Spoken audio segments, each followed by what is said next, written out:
এইটো হল এটা মানুহৰ চকুৰ ডায়াগ্ৰাম আৰু এই যিখন বেৰ আছে এই বেৰখনকে ৰেটিনা বুলি কোৱা হয়।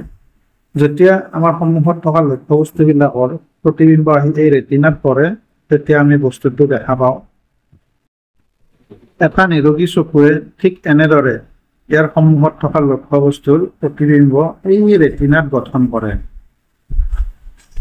এয়া দেখিছানে কি ধুনীয়াকৈ, এইটো এটা নিৰোগী চকুবিলাকৰ প্ৰতিবিম্ব গঠনত আহি ঠিক এনেকুৱা ধৰণৰ হয় যে প্ৰতিবিম্বটো ডাইৰেক্ট ৰেটিনাত গঠন কৰে। কিন্তু কেতিয়াবা কিছুমান মানুহৰ ক্ষেত্ৰত এনেকুৱা হৈ যায় যে তেওঁলোকে দূৰৰ বস্তুটো ভালদৰে দেখা পায়, দেখাত কোনো সমস্যা নহয় দূৰৰ বস্তু, কিন্তু ওচৰৰ বস্তুটো দেখাত তেওঁলোকে অসুবিধা পায়, অৰ্থাৎ চকুটোত বিকাৰে দেখা দিয়ে আৰু এই বিকাৰটোক আমি হাইপাৰমেট্ৰপিয়া বিকাৰ বুলি কওঁ।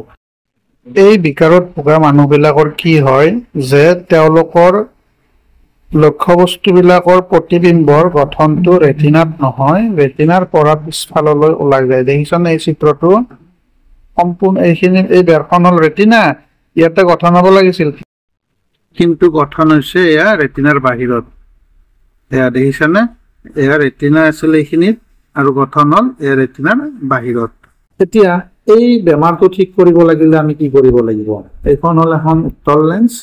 যেতিয়া আমি উপযুক্ত ক্ষমতাৰ এখন উত্তল লেন্স ব্যৱহাৰ কৰিম তেতিয়া এই যিটো ওচৰৰ বস্তু ভালদৰে নেদেখা সমস্যা সেইটো দূৰ হ'ব।